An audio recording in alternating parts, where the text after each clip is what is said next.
ሰላም እንዴት ናችሁ? ቤት ይባላለሁ። ዛሬ ኪችኔን እንዴት ዲቶክስ እንዳደረኩኝ አሳያችኋለሁ። የራሴን የቤተሰቤን ጤንነት ለመጠበቅ የወሰድኩት በጣም ወሳኝ እርምጃ ነው። እናንተም ቤተሰባችሁን የራሳችሁን ጤና ለመጠበቅ ይረዳችኋል። እስከ መጨረሻው ተከታተሉ። ኪችኔን ዲቶክስ ሳደርግ የመጀመሪያው እርምጃዬ እንደዚህ በነንስቲክ ፓን ተብሎ የሚሸጡ እንደዚህ አይነት እቃዎችን አውጥቶ መጣል ነው። ከዛ ስቴንለስ ስቲል ነው የገዛሁት። ምክንያቱም ምንድነው ካላችሁ ብዙ ጊዜ እነዚህ ናንስቲክ ፓኖች ኮት ተደርጎ የሚሰራው በፒኤፍኤስ ወይም ደግሞ ፎሬቨር ኬሚካልስ ተብለው ይጠራሉ። እነዚህ ኬሚካሎች መሬት ላይ እንኳን ቢወድቁ በቀላሉ በስብሰው ወደ አፈርነት አይቀየሩም። ወደ ሰውነታችን ውስጥም ሲገቡ ደግሞ በቀላሉ በሽንትም ሆነ በሌላ መንገድ በቀላሉ አይወጣም። ሰውነታችን ውስጥ በጣም ለረጅም ጊዜ ይቀመጣል። አኪሙሌት እያደረገ መጨረሻ ላይ በሽታ እንደ ካንሰር ያለ በሽታዎችን ያመጣል። ስለዚህ ሁልጊዜ ዲቶክስ ስንጀምር ከኪችናችን ነው መጀመሪያ ያለብን። ምግብ ውስጥ ደግሞ ሁሌ በየቀኑ በአልሙኒየም ፎይል የምታበስሉ ሰዎች ካላችሁ አልሙኒየም በከባድ ሙቀት ላይ ሲሆን ምግብ ውስጥ የመቀላቀል እድሉ ከፍተኛ ስለሆነ ሁልጊዜ ሰውነታችሁ ለአልሙኒየም ኤክስፖዝ እንዳትሆኑ እንደ ምርጫ ፓርችመንት ፔፐር መጠቀም ትችላላችሁ። ፓርችመንት ፔፐሩም ደግሞ ስትገዙ አንብሊሽድ መሆኑን እርግጠኛ ሆኑ። እዚህ ደቂቃ ድረስ ከደረሳችሁ ቪዲዮውን ወዳችሁታል ማለት ነው። ላይክ፣ ሼር፣ ሰብስክራይብ ማድረግ እንዳትረሱ። ሁልጊዜ በፕላስቲክ ኮንቴነር ከማስቀመጥ ገበያ ላይ በጣም ብዙ አማራጮች አሉ። እንደዚህ ትንንሽ ቅመማ ቅመሞችን ለማስቀመጥ እንደነዚህ የጠርሙስ ማስቀመጫዎች አሉ። በብዛት ግን እንደዚህ አይነት የጠርሙስ ማስቀመጫዎች ክዳናቸው ፕላስቲክ ይሆናል። ስለዚህ ፕላስቲክ በሚሆንበት ሰዓት ሁልጊዜ ቢፔ ፍሪ ተብሎ መጻፉን እርግጠኛ ሆኖ፣ አለበለዚያ ደግሞ የጠርሙስ ማስቀመጫዎች ሆነው እንደዚህ ክዳናቸው የእንጨት የሆነ አለ። ስለዚህ እንደሱ ተጠቀሙ ማለት ነው።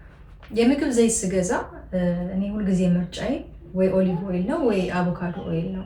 ይህንን የምመርጥበት ምክንያት አለኝ። ምክንያቱም ፕሮሰስድ የሆኑ ዘይቶች ለጤና ጥሩ አይደሉም። ምክንያቱም የዘይቱን ሽታውን፣ ጣዕሙን፣ ከለሩን ለመቀየር ብዙ ኬሚካል ፕሮሰስ ውስጥ አልፎ ነው የሚመጣው። በእርግጥ ገበያ ላይ ሲወጣ በዋጋም የቀነሰ ነው፣ ነገር ግን ለጤና ግን ጥሩ አይደለም። ስለዚህ እኔ ሁልጊዜ ምርጫዬ ኮልድ ፕረስድ ይሆናል። ኮልድ ፕረስድ ሲሆን አሁን ቅድም የዘረዘርኩላችሁ ኬሚካል ፕሮሰስ ውስጥ ስለማያልፍ አንደኛ ለጤና ጥሩ ነው፣ ተፈጥሯዊ ይዘቱን እንደጠበቀ ነው። ስለዚህ ከቬጂቴብል ኦይል ወይም ከአትክልት ዘይቶች፣ ከሶይቢን ወይም ማኮሪ አተር ዘይት ራሴን አርቅ ያለሁኝ እና ወደዚህ ስዊች አርቅ ያለሁ። የለውዝ ቅቤ አብዛኞቻችን ቤት የሚገኝ በቀላሉ ሰርተን ልንበላው የምችል ነገር ስለሆነ እንደገና ለልጆቻችን እንሰጣለን። ብዙ ጊዜ ግን ሚስ የምናደርገው ነገር ሌብል ባለማንበባችን ለጤና ጥሩ ያልሆነውን ፒናት በተር ወይም ደግሞ የለውዝ ቅቤ ልንገዛ እንችላለን። ሁልጊዜ ግን እኔም ማስተላለፍ የምፈልገው መልእክት ኖ ሃይድሮጅኔትድ ኦይል ማለቱን እባካችሁ ቼክ አድርጉ።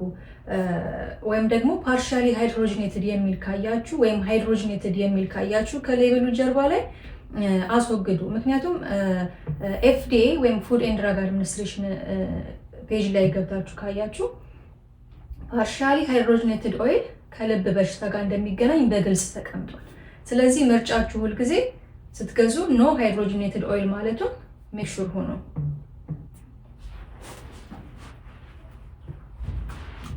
እንግዲህ የመጨረሻ ሰዓት ላይ ደርሰናል።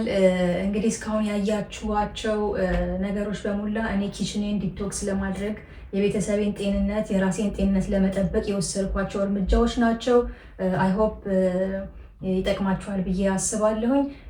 እንደምታውቁት ብዙ ነገር የምንሰራው ወደ አፋችን የሚገቡ ነገሮች በሙላ ኪችን ነው። ስለዚህ ጤናችን መጀመሪያው ኪችን ውስጥ ነው። ስለዚህ ሁልጊዜ ጤናን መጠበቅ ወይም ደግሞ ላይፍ ስታይል መቀየር ተብሎ ሲባል ትልልቅ ለውጦችን በአንድ ጊዜ አምጥቶ መቀየር አይደለም። ትንንሽ ስቴፖች፣ ትንንሽ ነገሮች በየቀኑ የምናደርጋቸው ጤናችን ላይ ግን በጣም ትልቅ አስተዋጽኦ ያደርጋሉ።